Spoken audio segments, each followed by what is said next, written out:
ইউরোপের শেনজেন ভিসার আদলে জিসিসি গ্র্যান্ড ট্যুর নামে নতুন ভিসা চালু করতে যাচ্ছে উপসাগরীয় 6 দেশ।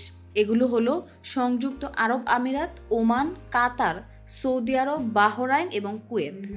শেনজেন ভিসায় যেমন ইউরোপের 27টি দেশ ঘোরা যায়, তেমনি এই ভিসায়ও পর্যটকেরা উল্লেখিত 6 দেশে অবাধে বেড়াতে পারবেন। সম্প্রতি অ্যারাবিয়ান ট্রাভেল মার্কেটের এক প্যানেল আলোচনায় আরব আমিরাতের অর্থমন্ত্রী বিষয়ক মন্ত্রী আবদুল্লাহ বিন তৌক আল মারি এই উদ্যোগটির কথা জানান। তিনি জানান, এর লক্ষ্য হল জিসিসি অঞ্চল জুড়ে ভ্রমণকে আরও সুবিধাজনক করা এবং পর্যটনকে উৎসাহিত করা।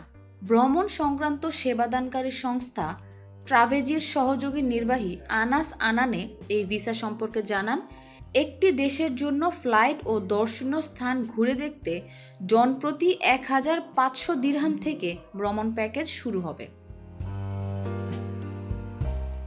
প্যাকেজে সংযুক্ত আরব আমিরাত, কাতার এবং সৌদি আরবে কয়েকদিন থাকা ও ভ্রমণের জন্য প্রায় 4000 থেকে 5000 দিরহাম খরচ হবে।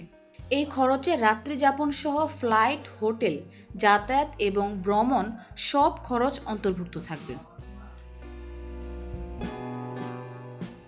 সংযুক্ত আরব আমিরাত কর্তৃপক্ষের হিসাব মতে ইউনিফাইড জিসিসি ট্যুরিস্ট ভিসা চালু হলে রেকর্ড সংখ্যক পর্যটকদের এই অঞ্চল ভ্রমণ করার সম্ভাবনা রয়েছে।